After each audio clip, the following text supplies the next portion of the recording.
कार्यक्रम के पुण्यार्जक हैं स्वर्गीय श्रीमंत सेठ हुकुमचंद जी कामरा की 11वीं पुण्य स्मृति। इस कार्यक्रम के श्रद्धान्वित परिवार पत्नी श्रीमती सुशीला कामरा, पुत्र विनोद कामरा, शशि देवेंद्र कामरा, नीलम राकेश कामरा, ज्योति सुनील कामरा, सपना मुकेश कामरा एवं समस्त श्रीमंत सेठ कामरा परिवार, ललितपुर, कामरा शूटिंग शर्टिंग, सूरत।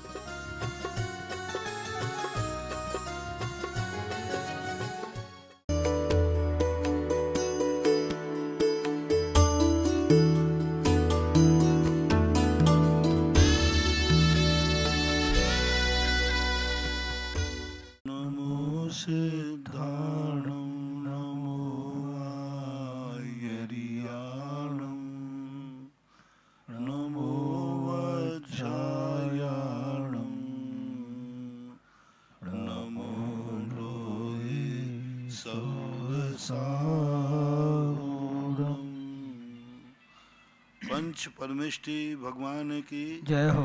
आचार्य श्री गुरुवर कुंद महाराज की जय हो। आचार्य श्री गुरुवर विद्यासागर महाराज की जय हो। परम पूज्य निर्यापक मुनि श्री 108 सुधा सागर जी महाराज की जय। समस्त मुनि संघ की जय। परम पूज्य मुनि श्री निष्कंप सागर जी महाराज की जय। नसीराबाद से सुभाष जन की जिज्ञासा है, महाराज श्री चरणों में नमोस्तु। महाराज जी, कर्म स्वभाव से जड़ है और मैं चेतन हूँ, फिर यह कर्म बल जोर है और मैं कमजोर हूँ, ऐसा क्यों? कृपया समाधान करें। जब व्यक्ति स्वयं से कोई अपराध कर देता है तो छोटा सा भी व्यक्ति उसको अपने काबू में ले लेता है। जब कोई व्यक्ति अपने स्वयं की उपादान शक्ति को खो देता है तो निमित्त बलवान हो जाता है।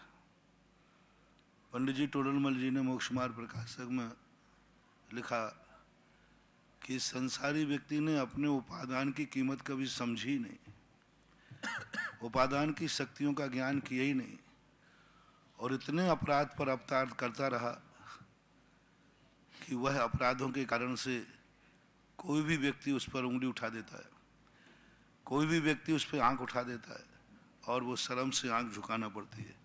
आपने देखा है जब कोई व्यक्ति स्वयं की ही नज़रों में गिर जाता है और स्वयं को भी ऐसा महसूस होने लग जाता है कि मेरे से अपराध बोध हो गया, तो फिर वह किसी के सामने आंख उठाने की हिम्मत नहीं करता।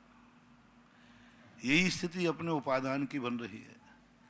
अनादिकाल से अपन लोगों ने अपने उपादान को इतना दूषित कर दिया, इतना कलंकित कर दिया कि कर्म बार बार हमारे लिए दंडित करता है, सजा देता है और वो जो हमारे साथ करता है हमें करना पड़ता। कल्याण मंदिर स्तुतिकार ने बहुत अच्छी एक बात कही कि एक बार तू किसी भी प्रकार से अपने भेद विज्ञान की तरफ आ जा और एक बार अपने उपादान की शक्ति को पहचान ले और यह निर्णय सोच ले कि मैं निमित्त के अधीन नहीं हूं। एक बार अपने राग और द्वेष कसायों पर विजय प्राप्त कर ले, बस एक बार कर ले और एक बार राग द्वेष और कसायों पर विजय प्राप्त कर लेगा, फिर तू आवाज लगाएगा तो ये सारे कर्म ऐसे झड़ जाएंगे जैसे पेड़ से सूखे पत्ते। उन्होंने उदाहरण दिया कि चंदन के वृक्षों से लिपटे हुए भुजंग जिनको खींचने पर भी खींचो तो वो चंदन के वृक्ष को नहीं छोड़ते, टूट जाते, लेकिन उसी जंगल में यदि एक मयूर को छोड़ दिया जाए और मयूर जैसे एक आवाज लगाती है, वे सारे सर्प शिथिली भवंती टप टप करके नीचे गिरते।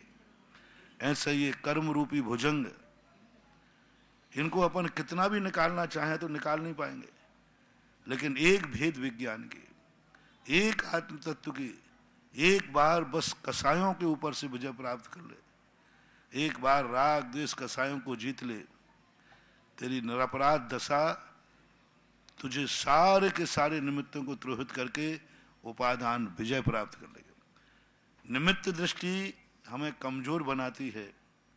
इसने मेरा ये कर दिया, इसने मेरा ये कर दिया, ये नहीं होता तो मेरा ये होता, ये नहीं होता तो मेरा होता, रास्ते में कांटा नहीं पड़ा होता तो गाड़ी पंचर नहीं होती।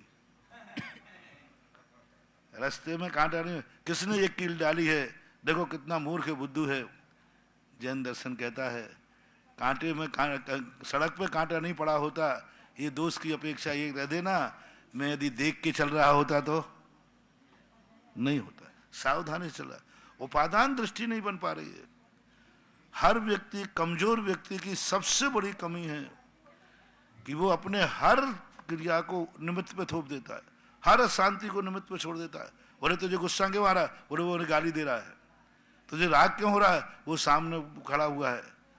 तो हर चीज निमित्त में छुप रहा है, उपादान को ठोक ही नहीं रहा है कि नहीं गलती उसकी नहीं है, गलती मेरी है कि मैं उसे देख क्यों रहा हूं। वो गाली दे रहा है, तुम उसको क्यों कह रहे गाली दे रहा है, तुम ये कहो ना तुम क्यों सुन रहे हो। देने वाला तो पराया मुंह है, सुनने वाला तो अपना कान है ना।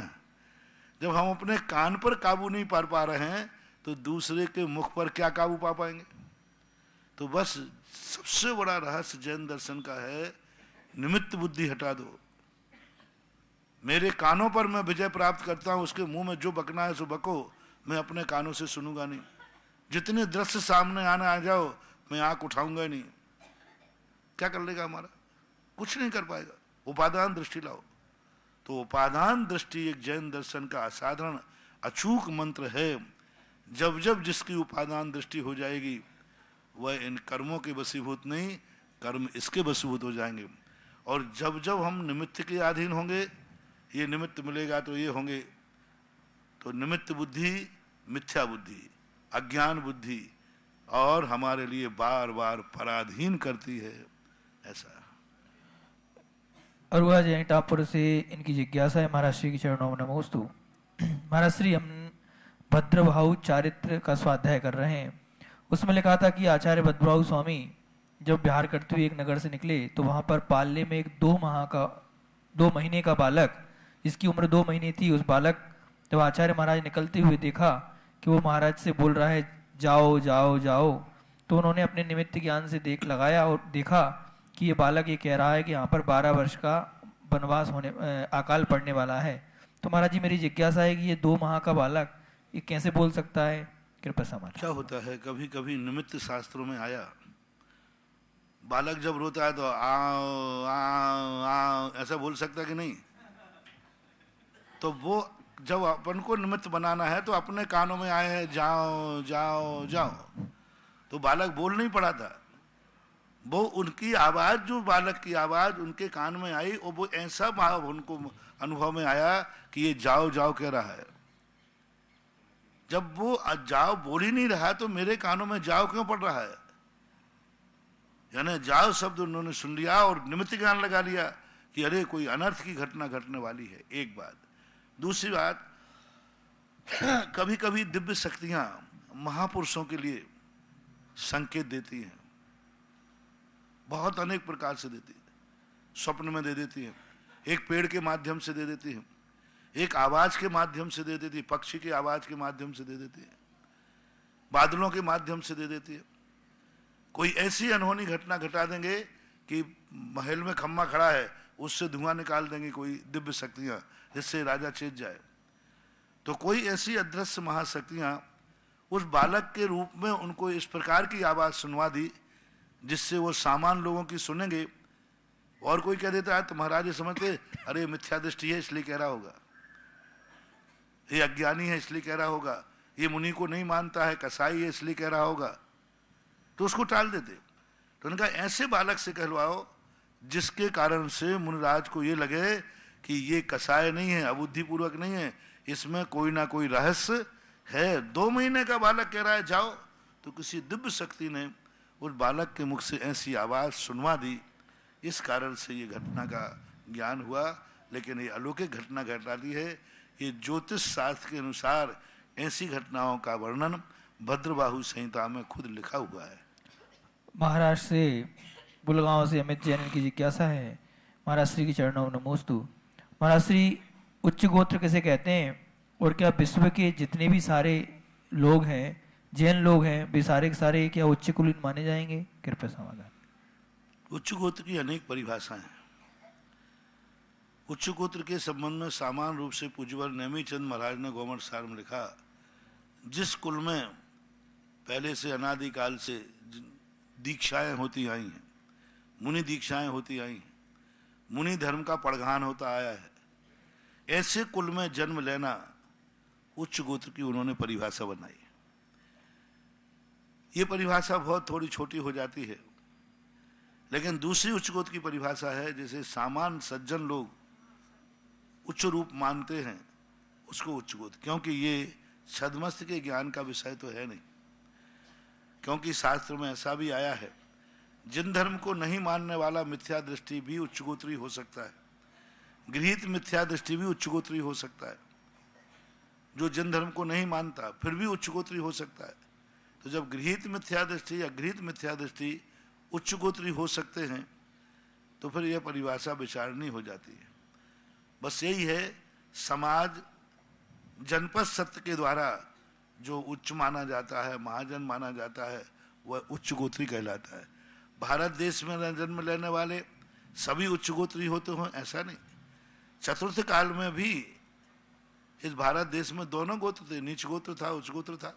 चौथे काल में भी चौथे काल में भी सब गोत्री थे भारत देश में, थे सब आर्य पुत्र थे, सब आर्य खंड में रहने वाले थे, लेकिन दोनों गोत्र चौथे काल में पाए जाते हैं।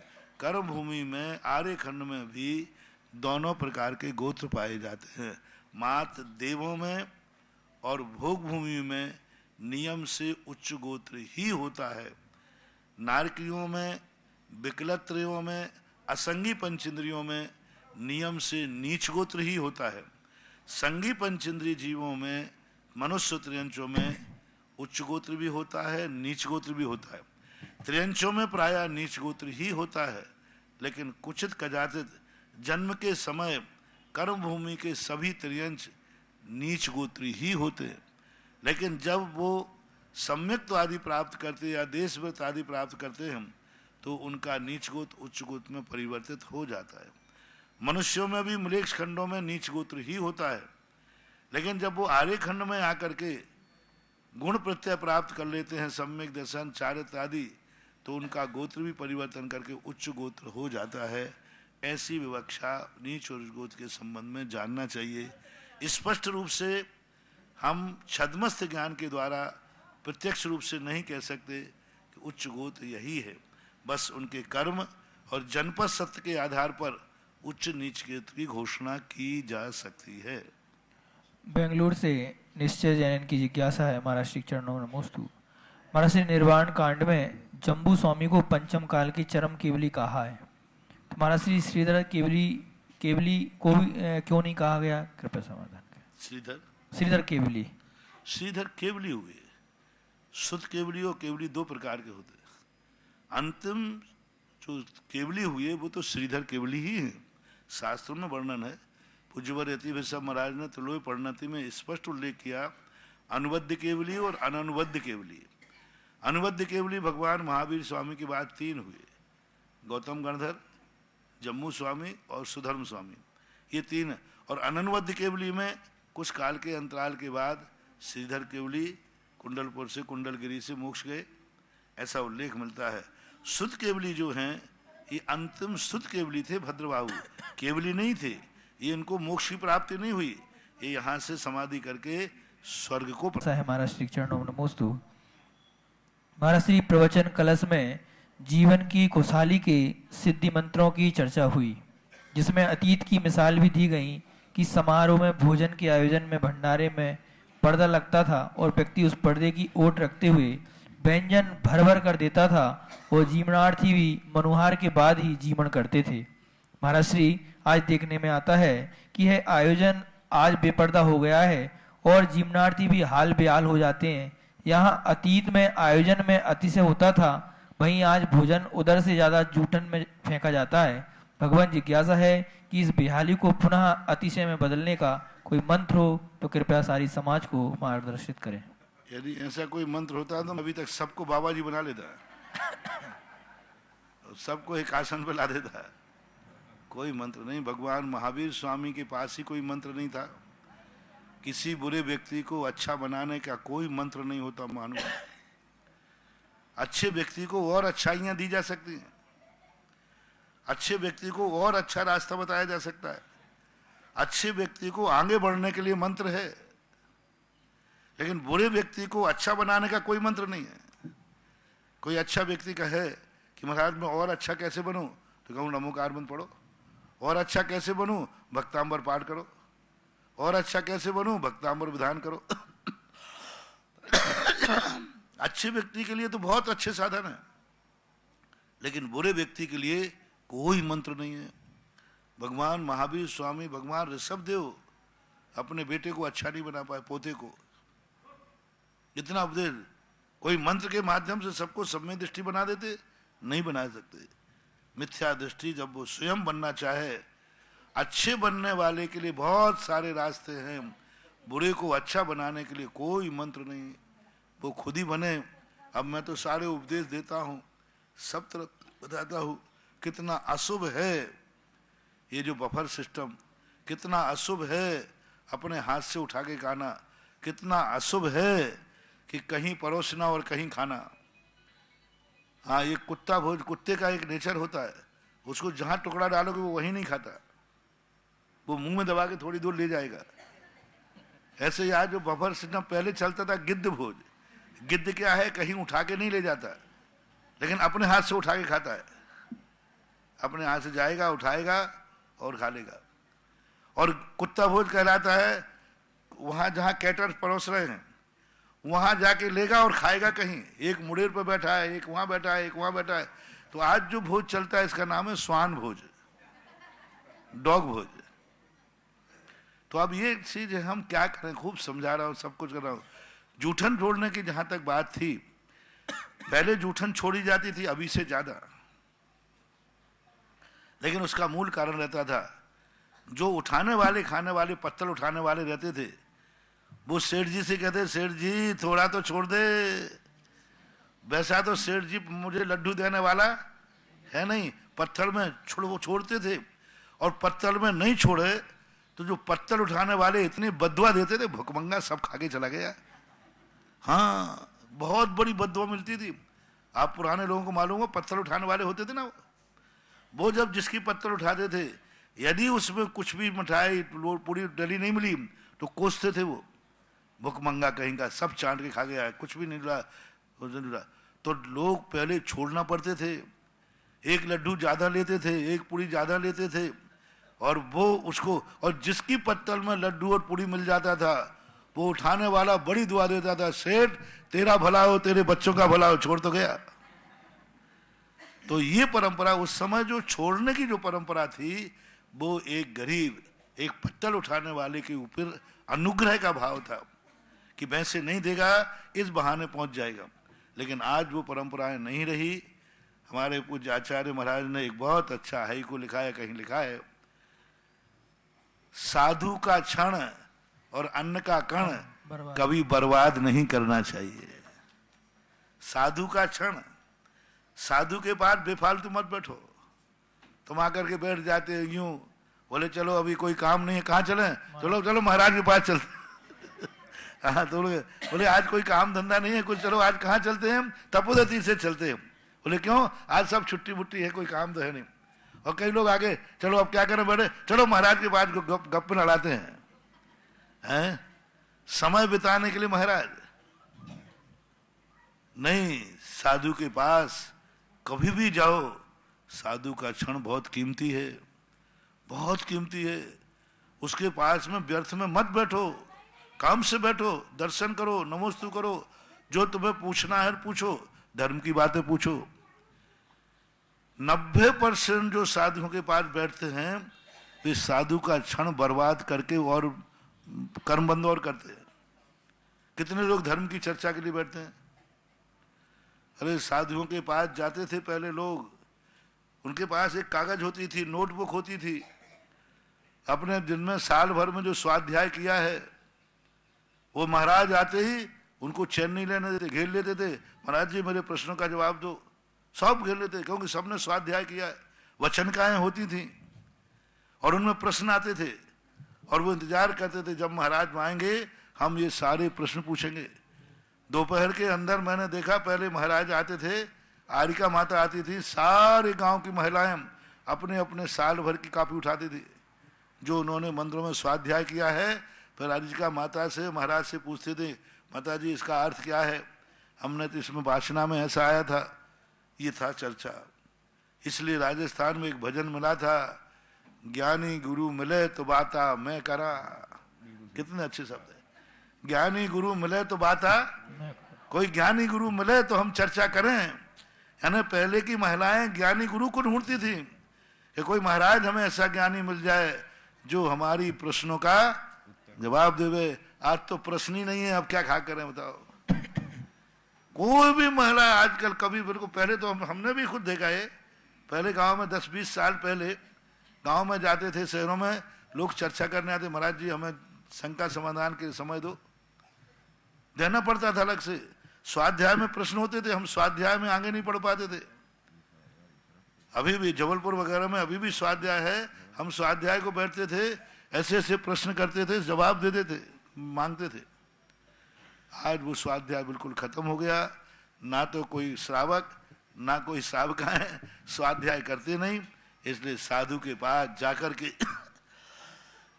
स्वाध्याय के लिए बैठना चाहिए, स्वाध्याय की चर्चा करना चाहिए। अनमोल क्षण है उनके, उनका 1 मिनट भी बर्बाद करना अपने जीवन में चारित्र मोहिनी के बंध का कारण है। क्योंकि हमारे बैठने से उनको 1 मिनट के चिंतन में, स्वाध्याय में, प्रतिक्रमण में, कोई भी कार्य में बाधा डलेगी। इसलिए मैं तो वहां बैठूंगा नहीं। बैठूंगा तो तत्व चर्चा करो, ग्रुप बना के चर्चा करो, ग्रुप बनाओ, अपन 10 लोग मिलकर के चलो आज महाराज से शंका समाधान करेंगे, ऐसा करना चाहिए। और अन्न के कण की, इसलिए उस प्रसंग में आ गया, साधु का क्षण और अन्न का कण कभी बर्बाद नहीं करना चाहिए। ऑनलाइन जिज्ञासाओं के बाद यहाँ उपस्थित सभी श्रावक श्रावकाएं और जिनवाणी चैनल और सुधा प्लस चैनल के माध्यम से देख रहे देश विदेश के सभी श्रावक श्रावकाओं की ओर से परम पूज्य श्री के चरणों में कोटिशः नमोस्तु नमोस्तु नमोस्तु गुरुवर। और आज की प्रथम जिज्ञासा श्री महावीर भैया जी अजमेर और तैयार रहेंगी श्रीमती निधि जी जैन कोटा RK पुरम।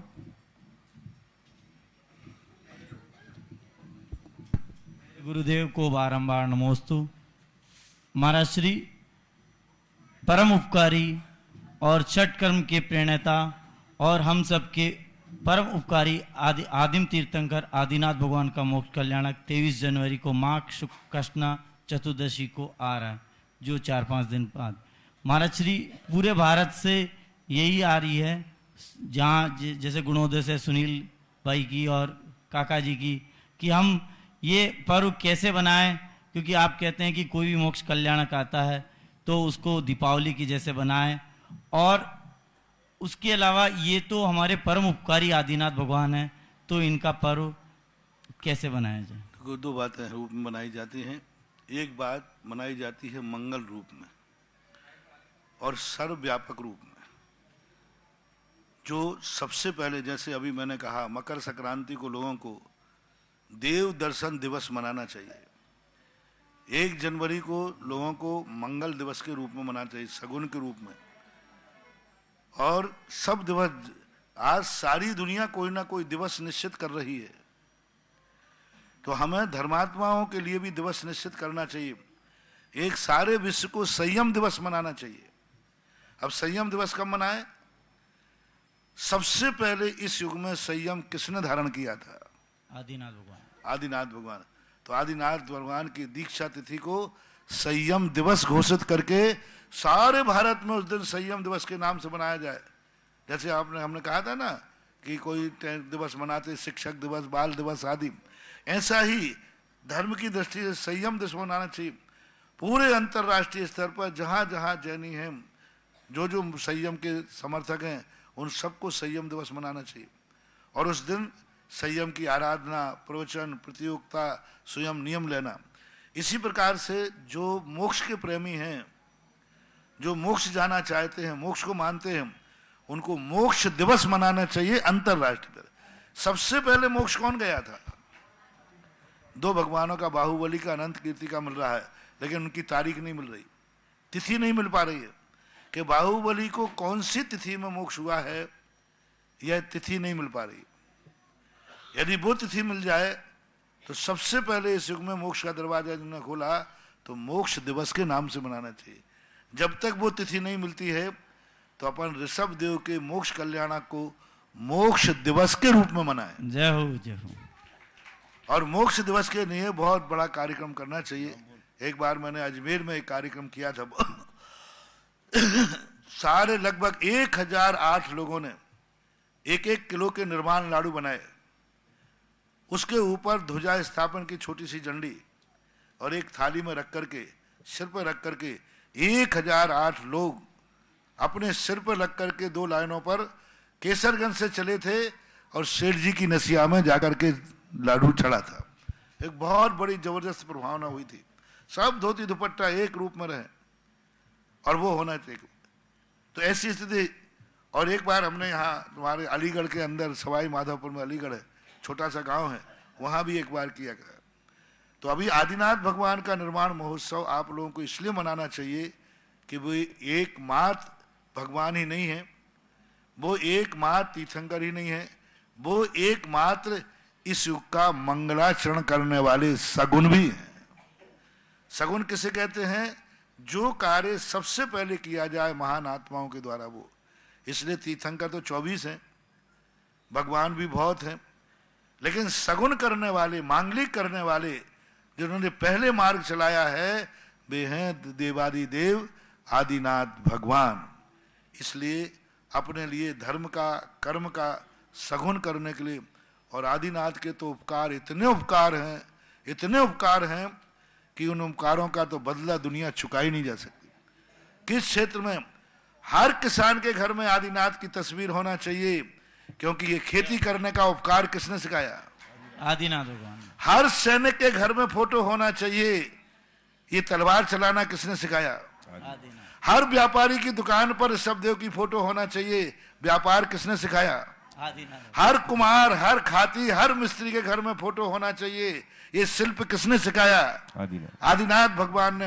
हर किसी के पास, हर कुम्हार के पास, हर हरिजन के पास आदिनाथ की फोटो होना चाहिए, ये शिल्प विद्या किसने सिखाई?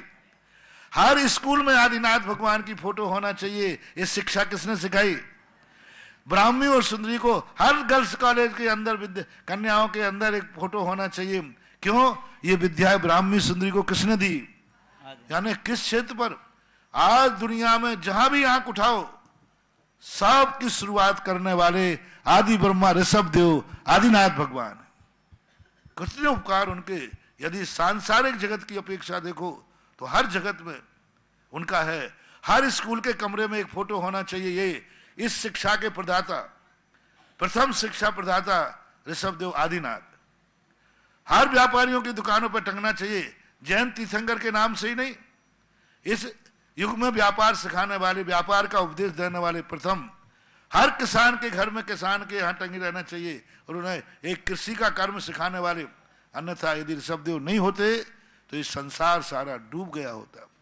और जब मुनि धर्म की तरफ आते हैं, ऋषभदेव मुनि दीक्षा दी। आज मुनियों को हर समय ऋषभदेव का उपकार मानना चाहिए। आज उन्होंने मोक्ष मार्ग पर चले। आज आहारचर्या सबसे पहले किसने सिखाई? ऋषभदेव ने। यदि वो चाहते तो बिना आहार लिए ध्यान में बैठ के मोक्ष जा सकते थे। 7 महीने तक निरंतर निराहार घूमते रहे। उन्होंने कहा नहीं, मैं आहारचर्या सिखा के जाऊंगा। यदि आज आहारचर्या नहीं होती तो जैसे 4000 साधु भ्रष्ट हुए, उसके बाद कोई साधु ही नहीं बनता। तो आज जो साधुओं के पास साधन बताया, इसके उपकारी ऋषभदेव। और आज मोक्ष मार्ग में रत्नत्रय की आराधना, केवल ज्ञान और मोक्ष के दरवाजा खोलने के लिए मार्ग का उपदेश देने वाले। ठीक है, भरत बाहुबली ने पहले मोक्ष गए, लेकिन मोक्ष मार्ग बताने वाले कौन थे? ऋषभदेव। यदि ऋषभदेव मोक्ष का मार्ग नहीं बताते तो आज हमारे लिए कोई मोक्ष नहीं मिलता। इसलिए अनंत अनंत उपकारी हैं ऋषभदेव। भारत के हर जैनी से मेरा कहना है, हर मंदिर वालों से कहना है कि आदिनाथ भगवान का निर्माण महोत्सव ऐसे ही मनाओ जैसे भगवान महावीर स्वामी का मनाते हैं। प्रातः काल उठ करके सबको एक साथ एक दिन पहले से मंदिरों में लाड़ू बनाओ। वही लाड़ू, बेसन का नहीं, नुक्ती का नहीं, गरी की बर्फी का नहीं, बर्फी नहीं काटना है। वो लाड़ू का जो आकार हमने बताया था पहले कि तबले के समान आकार होना चाहिए, पेवर शक्कर का होना चाहिए, उसमें कोई दूसरी चीज नहीं डालना चाहिए, क्योंकि ये आनंद का प्रतीक है और असहाय आनंद का प्रतीक है। बेसन, आटा आदि कुछ नहीं मिलाना चाहिए। मिलाने का अर्थ है वो सांसारिक सुख है। यदि आपने बेसन की नुक्ती का लड्डू चढ़ाया तो परमार्थ सुख का प्रतीक नहीं है, वो संसार के सुख का प्रतीक है। यानी भगवान को तुमने डिमोशन कर दिया, पुण्य के स्थान पर पाप ही लगेगा। जो नुक्ती का लड्डू, गरी का लड्डू, बर्फी बनाकर चढ़ाते हैं, ये बहुत बड़ा दोष है, क्योंकि ये मिश्र चढ़ा दिया, ये नैवेद्य नहीं है। लाड़ू में और नैवेद्य में अंतर है। तो ये लाड़ू कई लोग नुक्ती आदि का बना के चढ़ा देते हैं, क्योंकि बनाते बनता नहीं है, बाद में खाने के काम मिल जाता है, इसलिए आप लोग चढ़ाते हो। ऐसा नहीं, पेवर शक्कर का बनाओ, वो अनंत अव्याभास सुख का प्रतीक है। और ऐसा बना करके और बड़ा जुलूस के साथ, जितने तुम्हारे मंदिर हैं ऐसा बनाओ कि सब मंदिरों में हो, ऐसा जुलूस बनाओ कि सब लोग लाड़ू सामूहिक लेकर गाजे बाजे के साथ, जितने मंदिर हो उतने लाड़ू थाड़ू में रखो और एक एक मंदिर में लाड़ू चढ़ाते हुए सब मंदिरों की वंदना करो। जय हो, जय हो। और फिर जाकर के एक इकट्ठे कहीं पंडाल बना करके सभा के रूप में लेकर के बड़ा लाड़ू चढ़ाओ, बड़े उससे कार्यक्रम करो। और वही दिवाली 16 दीपक 64 बाती जो महावीर स्वामी के समय करते हैं, वही पूजा आदिनाथ भगवान की पर कर देना। महावीर के स्थान पर आदिनाथ की विधि वही है, सब कुछ है। माघ सुदी चतुर्दशी है, माघ कृष्णा चतुर्दशी, माघ बदी चतुर्दशी आ रहे ना, अब यही आ रहे 23 तारीख को है। 23 तारीख को है। सारे लोगों को 23 तारीख को मोक्ष दिवस के रूप में मनाना चाहिए। जय हो मोक्ष दिवस। क्योंकि बाहुबली और अनंत वीर्य की तिथि मिली नहीं, और किसी के पास तिथि मिल जाए तो कृपया कर जल्दी यहाँ पर प्रेषित करें, किसी के पास हो, और नहीं है तो मोक्ष कल्याणक को ही मोक्ष दिवस मना करके हर घर को अभी से तैयारी करना चाहिए मंदिरों में, और बहुत जोर जोर से मनाना चाहिए। नमस्ते भगवान। श्रीमती निधि जी जैन के बात यहाँ रहेंगे। श्री अजीत कुमार जी जैन, कोटा। परम उपकारी मुनिवर के चरणों में बारंबार नमोस्तु। महाराज श्री, जो केवल ज्ञानी होते तीर्थंकर बन जाते हैं, केवल ज्ञान के पश्चात उनको ध्यान लगाना आवश्यक होता है, या जब उनको केवल ज्ञान होता है तो सभी द्रव्यों की, सभी जीवों की पर्याय उनमें झलकती रहती है, फिर वो ध्यान में कैसे बैठ सकते हैं और ध्यान क्यों लगाएं? वो उनको ध्यान लगाना जरूर नहीं, उनका ध्यान अपने आप सहज हो जाता है। उनके शरीर नाम कर्म की उदीर्णा रुक जाती है, तीर्थंकर प्रकृति की उदीर्णा रुक जाती है। इससे वो सामान अपने आप नियोग रूप से एक स्थान पर स्थिर हो जाते हैं। उनका ध्यान एक नियोग रूप है, अंत में एक अंतर्मुहूर्त की जिंदगी बसती है, उस समय उनका ध्यान अपने आप लग जाता है। वो ध्यान लगाते नहीं है, उनकी हर क्रिया सहज होती है, वो विहार करते नहीं है, हो जाता है। वे रुकते नहीं है, अपने आप नियोग पूर्वक उनका रुक जाता है। ऐसा प्रवचन सार में पूज्यवर कुंद कुंद भगवान ने कहा, ठाननी सेज विहारा सहज हो, अपने आप स्वभाव से उनकी क्रियाएं होती हैं, बुद्धिपूर्वक नहीं करते। महाराज जी, कौन सा ध्यान लगाते हैं वो अंतिम समय में? अंतिम समय में उनके दो, केवल ज्ञान होने के बाद 2 ध्यान होते हैं। तीसरा शुक्ल ध्यान, सूक्ष्म क्रिया प्रतिपाती नाम का ध्यान। 14वें गुण स्थान में अंतिम ध्यान रख रहे हैं, विपरीत क्रिया निर्वृत्ति नाम का चतुर्थ शुक्ल ध्यान। ये 2 शुक्ल ध्यान केवली भगवान के होते हैं। तो इस ध्यान के माध्यम से गोत्र कर्म और नाम कर्म खिरते हैं उनके? गोत्र कर्म, नाम कर्म जो उनके बचे रहते हैं नहीं। तीसरे शुक्ल ध्यान के माध्यम से कोई भी कर्म का नाश नहीं होता। 13वें गुण स्थान में जो अंत में ध्यान करते हैं, उनसे मन वचन काय की चंचलता रुकती है। जो आत्मा के प्रदेशों में चंचलता आ रही थी, श्वास ले रहे थे, जी रहे थे, उठ बैठ रहे थे, आत्मा के प्रदेशों में कंपन हो रहा था, मात्र 9 कर्म। तो तीसरा शुक्ल ध्यान मात्र 9 कर्म वर्णाओं को रोकता है, 9 कर्म का निरोध करता है। चौथे शुक्ल ध्यान में जाकर के नीच गोत्र आदि, वेदनी आदि 4 जो अघातिया कर्म थे, उन अघातिया कर्मों की 85 प्रकृतियां थीं। उन 85 प्रकृतियों को चौथे शुक्ल ध्यान के माध्यम से पहले 72 को, बाद में 13 प्रकृतियों को नाश करके परम सिद्ध गति को प्राप्त होते हैं। नमोस्तु महाराज जी, नमोस्तु। अजित कुमार जी जैन के बाद तैयारेगी श्रीमती माया जी वेद बिजोलिया। बोलिए। महाराज श्री के चरणों में मेरे और मेरे परिवार की तरफ से बारंबार नमोस्तु नमोस्तु नमोस्तु। अब महाराज जी, मेरा जो प्रश्न है थोड़ा सांसारिक जीवन से संबंधित है। जो हम जो गृहस्थ हैं वो अलग अलग इनकम ग्रुप के, अलग अलग प्रोफेशन के जो होते हैं, जैसे गृहस्थ लोग हैं, इनके लिए यथाशक्ति दान, ये हम लोग कैसे समझें? यथाशक्ति दान, क्योंकि हमारे पास घर संपत्ति है, कुछ है, घर बेच दें तो बहुत सारा पैसा आ जाए, या जो कुछ है हमें भविष्य के लिए बच्चों की प्लानिंग के हिसाब से जो बचा के रखना है, तो इसमें हमें बहुत कन्फ्यूजन होता है कि यथाशक्ति दान हम किसको माने। एक बार बताइए। यथाशक्ति का दान का अर्थ होता है हमारा जितना देने का समर्थ है।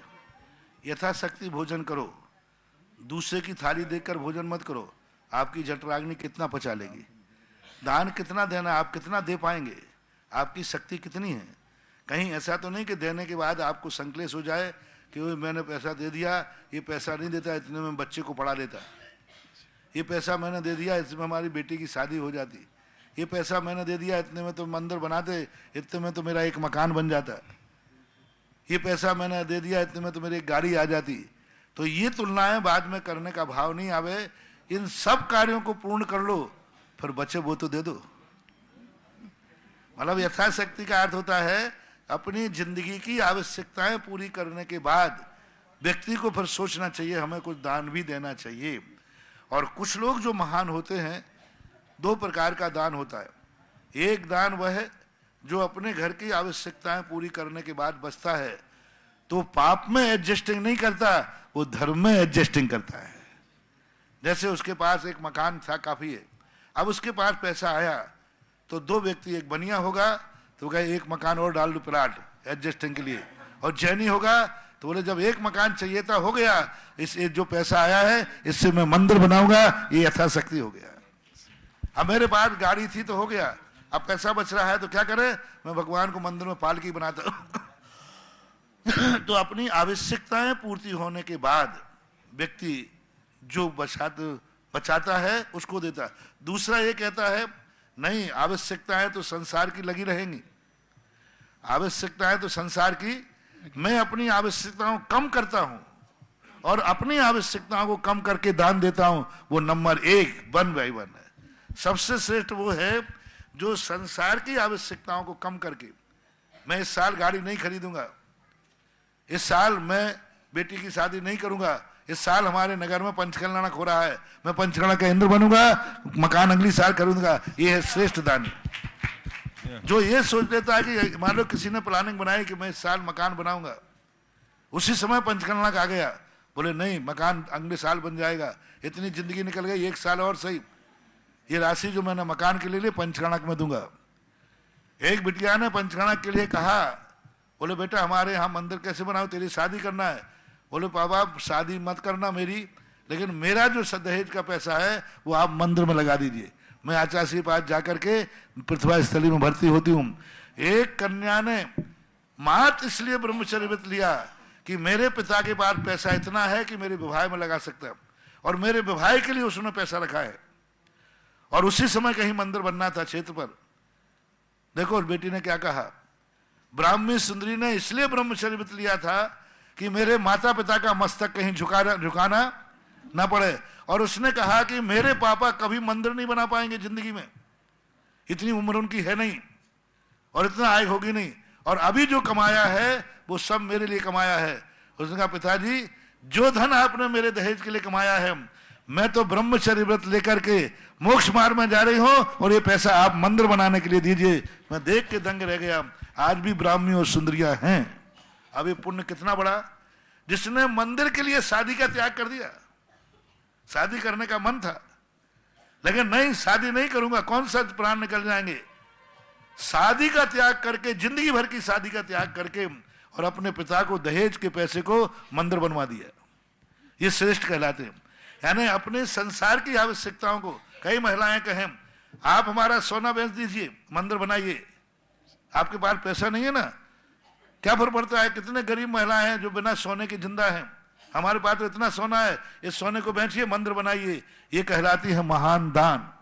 अपनी आवश्यकताओं में से गाड़ी का प्रस्ताव आना है, कमेटी बैठ के ना करे तुम्हारे घर के लोग, गाड़ी लेने का भाव सोचा था, नहीं इस बार गाड़ी नहीं लेंगे, इस बार पंचकर्णक आ रहा है, पंचकर्णक में इंद्र बनेंगे, ये कह रहा था साथी सहपूर्ण।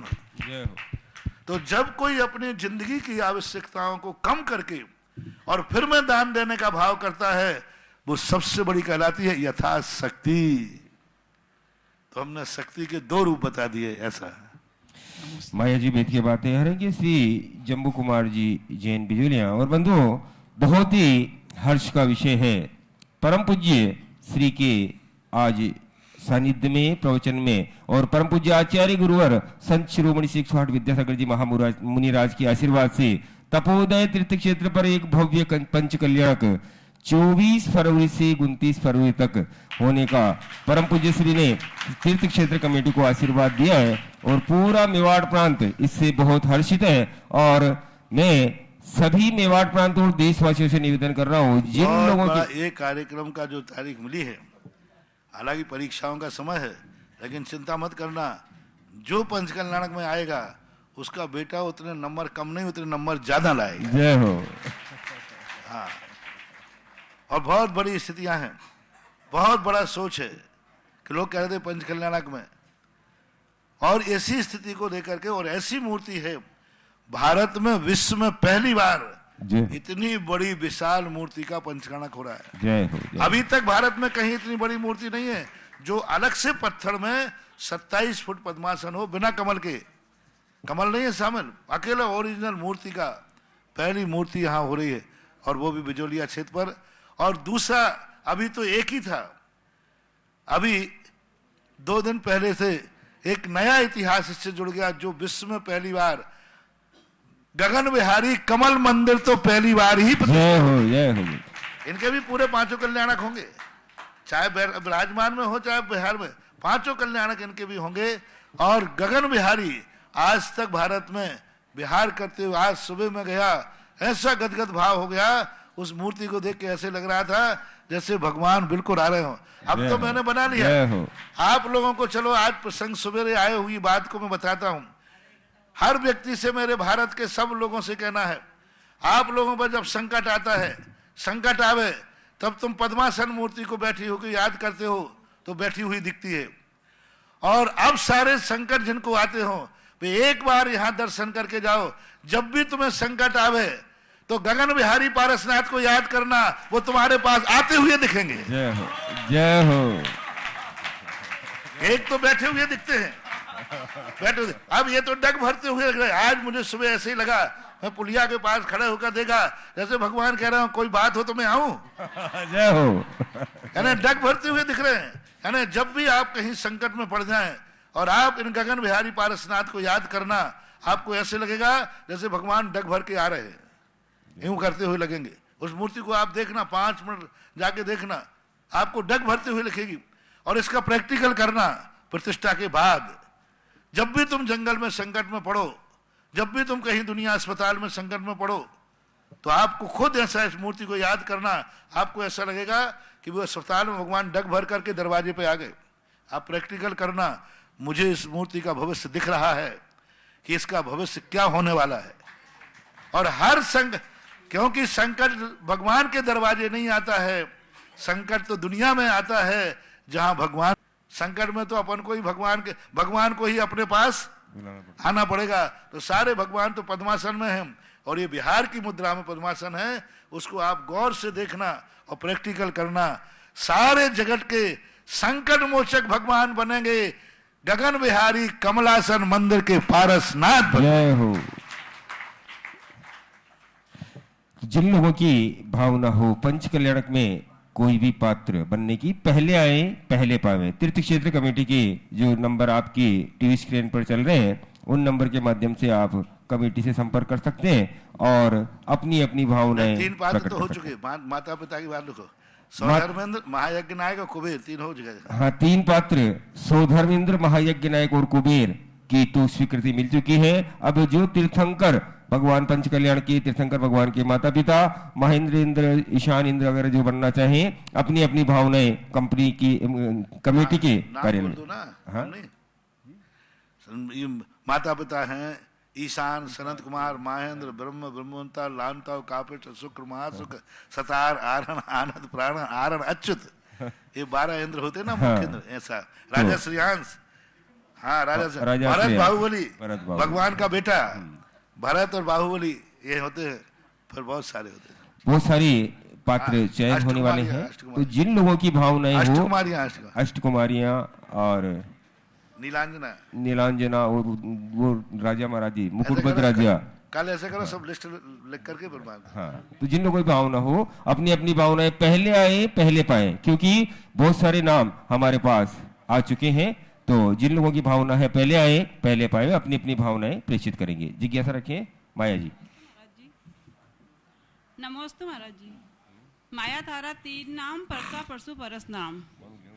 माया थारा 3 नाम, परसा परसु परस राम। ये माया मतलब धन से है।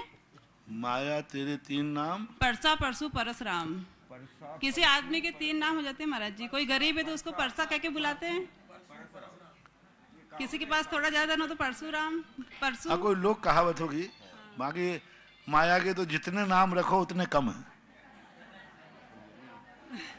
तो महाराज जी पंचकल्याणक आ रहा है, इस माया को कहाँ उपयोग करें हम लोग? कहावत है महाराज जी। अब वो इसका जो अर्थ है थोड़ा सा अलग ढंग का है, इसलिए मैं नहीं बता रहा हूँ। कई लोगों को इसका ठीक नहीं लगता। कुछ नीतियों के मुहावरे हैं, परसा परसु परसराम, इसका अर्थ की व्याख्या थोड़ी ठीक नहीं है। इसका अर्थ भी, ये मुहावरा जो युक्ति है ये ठीक नहीं, कहीं आक्षेप जाता है, इसलिए मैं इसको स्पष्ट नहीं कर रहा हूँ। बस इतने करो कि माया के जितने अनर्थात्मक नाम हैं वे सब नाम उसके हैं। बस यदि थोड़ा सा रूप बदल जाए तो हमारे शास्त्रों में कहा है, धन बुराहु भला कहिए। अच्छे की तरफ मुड़ जाए तो अच्छा है, बुरे की तरफ मुड़ जाए तो बुरा है। महाराज जी, इस धन को पंचकल्याणक में कहाँ व्यय करें? पंचकल्याणक में कहाँ खर्च करें? पंचकल्याणक आने वाला है महाराज जी। पंचकल्याणक में तो बहुत सारे पात्र है, कमेटी से पूछो। कोई बात आइटम ही आइटम, बिल्कुल सेल काउंटर खुलने वाला है। आज तो तारीख घोषित हुई प्रदर्शनी की, अब पूरा सेल काउंटर खुलने वाला है सबके लिए। जो मॉल पंचकल्याणक एक ऐसा मॉल है जिसमें बच्चे से लेकर बूढ़े तक, पुरुष से लेकर महिलाओं तक, जवान से लेकर बूढ़े तक सबको पात्र मिलेगा। सबको अष्टकुमारियां बन जाओ, 56 कुमारियां बन जाओ, बाल किला बन जाओ बच्चों के लिए। महिलाओं के तो काम ऐसे हैं कि बिना महिलाओं के तो ये इंद्र भी नहीं बन पाएंगे। हाँ, ये भी बात है कि बिना इनके तुम भी इंद्राणी नहीं बन पाओगी। तो तुम्हारे तो काम है अपनी अपनी शक्ति प्रमाण कमेटी से चर्चा कर लें। और अगर बहुत कब आता है जिंदगी में तीर्थ क्षेत्र का पंचकल्याणक। देखो, एक कॉलोनी का पंचकल्याणक होता है, उस पंचकल्याणक से कितने लोग लाभ उठा पाएंगे। एक तीर्थ क्षेत्र का पंचकल्याणक, और वो भी केवल ज्ञान स्थली का पंचकल्याणक, एक सगुन के रूप में मानना चाहिए जिंदगी में। पारसनाथ की केवल ज्ञान स्थली का पंचकल्याणक और विशाल हृदय भगवान तो है ही, साथ में क्षेत्र का पंचकल्याणक। जो मूर्ति प्रतिष्ठित होती है उस मूर्ति से कितने लोग भविष्य में लाभ लेंगे, उस प्रतिष्ठा करने वाले इंद्र को वैसा ही पुण्य लगता है।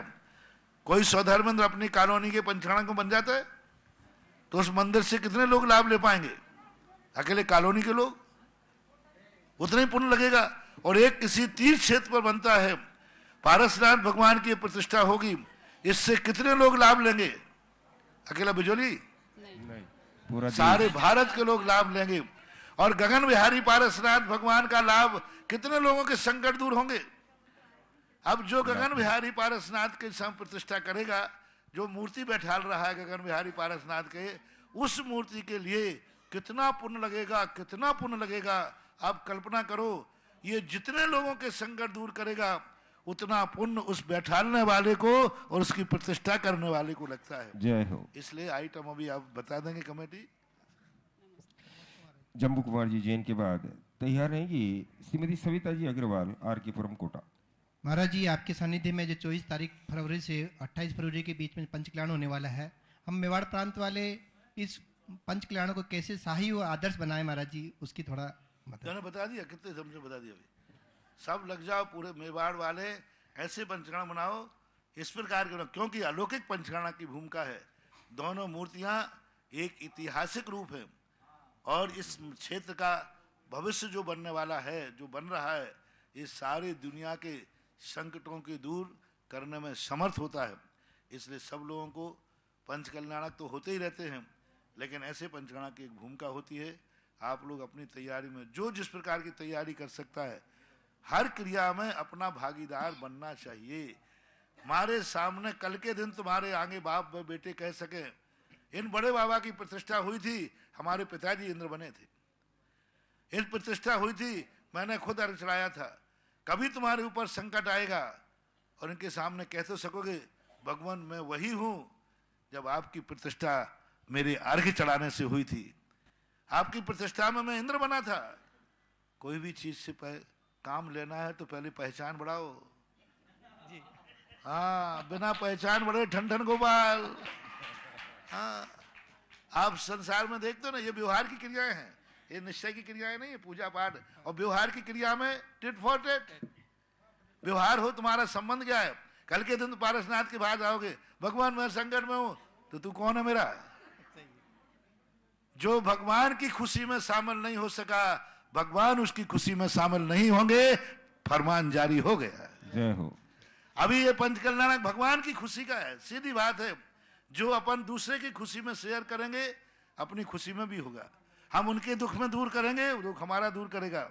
आज ये भगवान की खुशी का दिन है, तो अपन को दिखाना है, भगवान जब आपका पंचकणक हुआ था, हम आपकी खुशी में, आपके पंचकणक में इंद्र बन करके बैठे थे। अब भी आप थोड़ा, आप भी ध्यान रखना, व्यवहार में परस्परोपग्रो जीवा नाम चलता है। नमस्ते महाराज जी।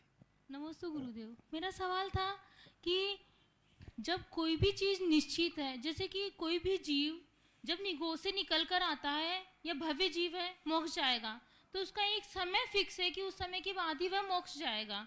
ऐसे ही भगवान के दर्पण में हमें दिखाई देता है कि आने वाले 3 भवों में वो कौन सी पर्याय धारण करेगा। तो क्या सब कुछ होना एक निश्चितता है? अगर अनिश्चितता है, निश्चितता है, तो हम कर्म क्यों कर रहे हैं?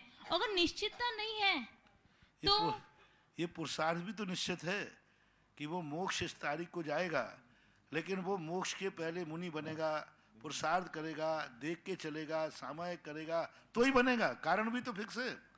लोग यहाँ बहुत बड़ी भूल कर रहे हैं। लोग कहते हैं महाराज सब कुछ नियत है तो मैं क्या करूं? अरे भाई, कार्य निश्चित है तो कारण भी तो निश्चित है। नहीं, एक छोटा सा सवाल और था। तो कारण यानी पुरुषार्थ। पुरुषार्थ यानी आंख ही देखेगी, आंख खोलोगे तो आंख दिखेगी, खुलने पर दिखेगी, ये आंख खोलेगा तो इसको दिखेगा, ऐसा। और जब कर्म की बात जब आती है तो कर्म का पुरुषार्थ तदनुरूप होता है। और दूसरी बात, मोक्ष जाने का 608 जीव मोक्ष जाएंगे, लेकिन कौन जाएंगे ये निश्चित नहीं है। जैसे वैकेंसी निकलती है, 1000 लोगों की वैकेंसी है, फार्म कितने भरते हैं? 1 लाख। तो जब 1000 व्यक्ति फिक्स है तो 1 लाख लोगों ने फार्म क्यों भरा? बहुत अच्छा उदाहरण है। वैकेंसी कितनी है, सीट कितनी है? 1000। फार्म कितने भरे हैं? 1 लाख। और 1 लाख से पूछो भैया क्यों भर रहे हो आप फार्म? 1000। वो कहता है हाँ मुझे भी मालूम है। अच्छा, 1 लाख लोगों को सबको मालूम है कि वैकेंसी कितनी है? 1000। फिर 1 लाख क्यों पढ़ाई कर रहे हैं? और 1 लाख लगे हैं पढ़ने में, और सबको मालूम है कि 1000 पास होना है। फिर वो 99,000 लोग हैं, वो क्यों पढ़ रहे हैं? क्या कारण है? और सबको मालूम है कि 1000 से एक भी ज्यादा नहीं लिया जाना, लेकिन यह निश्चित नहीं है कि 1000 में से कौन लिया जाना। तो 1 लाख व्यक्ति, हर व्यक्ति कह रहा है मेरा नंबर 1000 में है, मेरा नंबर 1000 में है।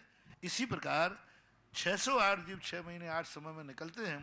पूज्यवर शिवकोटि महाराज ने भगवती आराधना में लिखा, कौन से जीव निकलेंगे उनका टाइटल फिक्स नहीं किया। यहाँ 608 जीव आ जाएंगे, इनमें से कौन कब मोक्ष जाएगा? पूज्यवर अकलंग स्वामी श्री राजवार्तक में कहते हैं, मोक्ष जाने का काल नियत नहीं है, स्पष्ट उल्लेख किया उन्होंने। यानी कब जाएंगे, जाएगा मोक्ष पक्का हो गया, लेकिन कब मोक्ष जाएगा ये नियत नहीं है। अब इसके लिए कंपटीशन करने की बात। हाँ, क्या बोलो? एक छोटा सा ये सवाल था कि जैसे भगवान के महामंडल में हमें आने वाले 3 भाव भी दिखाई देते हैं, तो क्या हमारा कर्मबंध पहले हो चुका होता है? कुछ भाव ऐसे होते हैं, एक सीमा है भवों की। जैसे कर्मों के बंद की स्थिति होती है। तो एक तीन ही भाव तो दिख रहे हैं, तीन आगे के तीन पीछे के। तो कुछ तो बिफोर टाइम अपन हुआ। आपने जैसे मकान बनाया तो आज बनाया कल ही टूट जाएगा कि कुछ उम्मीद भी है, गारंटी भी है कि भाई 100 साल चलेगा, 50 साल चलेगा। गाड़ी लेते हो जैसे आपकी गारंटी होती है, तो इसी प्रकार से कुछ भाव तो अपने निश्चित ही होते हैं। आगे बिफोर टाइम हमारी कोई भी तैयारी होती है, एकदम कोई सडनली नहीं। हमारे अगले भाव के सारी क्रियाएं तय और उसी अनुसार हमारा पुरुषार्थ हो रहा है। ऐसा नहीं है कि हमें स्वर्ग जाना है और हम पाप के कार्य कर रहे हैं, नहीं, हमारा परिणमन शुभ रूप ही होगा। यानी नियत में कार्य को ही नियत मत करो, कारण को भी नियत करो। और कारण कार्य नियत कर लेंगे तो पुरुषार्थ भी कारण है। उन्होंने पुरुषार्थ भी तो देखा है कि जो मुनि मोक्ष जाएगा वो नियम से ध्यान में बैठेगा, कसायों को जीतेगा, कारण भी नियत किया है। ऐसा बंधु, परम पूज्य श्री के आशीर्वाद से तपोदय तीर्थ क्षेत्र की किबल ज्ञान भूमि पर जो भगवान विराजमान हुए गगन विहारी, और उन्हीं के साथ 10 चरण चिन्ह पार्श्वनाथ भगवान की जो 10 गणधर परमेष्ठी बने थे, उनके 10 चरण चिन्हों की 10 छतरियां बनाने का सौभाग्य प्राप्त किया है। और भगवान जो विराजमान हुए उनका तिलक दान करने का सौभाग्य प्राप्त किया था। श्री गुलाबचंद जी, रमेश जी, विनोद जी, मनोज जी, प्रमोद जी, मनीष जी, दीपक जी, कथान जी, मनन जी, आह्वान जी, सेठिया परिवार भी, तो मैं ऐसे परिवार को यहाँ बुलाना चाहूंगा और तीर्थ क्षेत्र कमेटी के पदाधिकारियों से निवेदन करूंगा कि सेठिया परिवार का सम्मान करें। और आइए सेठिया परिवार के मेंबर जल्दी से आ जाए, जिज्ञासा चल रही है, आप लोग जल्दी से आ जाएंगे, इतने देर नहीं, क्योंकि ये ऑनलाइन ये लाइव चल रहा है। और तीर्थ क्षेत्र कमेटी के पदाधिकारी जल्दी से आ जाएंगे। तब तक मैं यहाँ की घोषणा करूँ। श्रीमान महेंद्र कुमार जी सोनी, जम्बू जी गोधा और जो भी तीर्थ क्षेत्र कमेटी के यहाँ विराजमान हैं, और आज परम पूज्य श्री के आशीर्वाद से जो असीम कालीन भक्तामर विधान यहाँ प्रारंभ होने जा रहा है, उन छतरियों में भी अभी तो चरण माथ खुदे हुए थे, अब उनकी पूजनी प्रतिष्ठा भी इसी पंचगणक में होगी, उन 10 गणधर परमेष्ठी हुए। तो असीम कालीन भक्तामर विधान में आज जिन लोगों ने अपनी स्वीकृति दी है, श्रीमती शांताबाई जी की पुण्य स्मृति में लाभचंद जी, बसंतीलाल जी, निर्मल कुमार जी जैन, काला परिवार चांदी खेड़ी 51,000 रुपए। संजय कुमार जी, क्षमा जैन, दिव्यांशु जैन, सुक्ति जैन, मोदीपुरम मेरठ। श्रीमती कमला जैन, राज भाई कलेक्शन जयपुर। श्रीमती और श्रीमान अजित कुमार जी, निधि जी, प्रणम्य जी, स्वस्ति जी जैन, शाहगढ़वाली, आर के पुरम कोटा। और आज भारत देश की सबसे बड़ी इंजीनियरिंग परीक्षा, प्रवेश परीक्षा जो JEE मेंस में 9,38,828 छात्रों ने जो परीक्षा दी थी, उसमें प्रथम स्थान प्राप्त किया है अखिल जैन निवासी कोटा, जो कि श्री मनीष जी और नीतिका जैन का सुपुत्र और मेरा नाती पटवारी परिवार का नाती है, उसने प्रथम स्थान प्राप्त किया है। और ये सौभाग्य प्राप्त करके इनने भी श्री मनीष कुमार जी, श्रीमती नीतिका जी, अखिल जी जैन ने, जैन प्राइएश कोटा ने यहाँ पर भक्तामर, असीमकालीन भक्तामर विधान करने का सौभाग्य प्राप्त किया है। और सोने की झरी जो यहाँ बनने जा रही है, वो सोने की झरी अब पंच कल्याण की तारीख तय हो गई है, और जिस दिन भगवान की प्रतिष्ठा पूर्ण होके और जैसे ही भगवान का शांति धारा अभिषेक होगा, दोनों साइड से उस सोने की जारी से अभिषेक होगा। एक शांति धारा, एक जारी हमारे पास है, दूसरी जारी बन रही है, और उसी जारी से दोनों साइड से भगवान का अभिषेक होगा। उसके लिए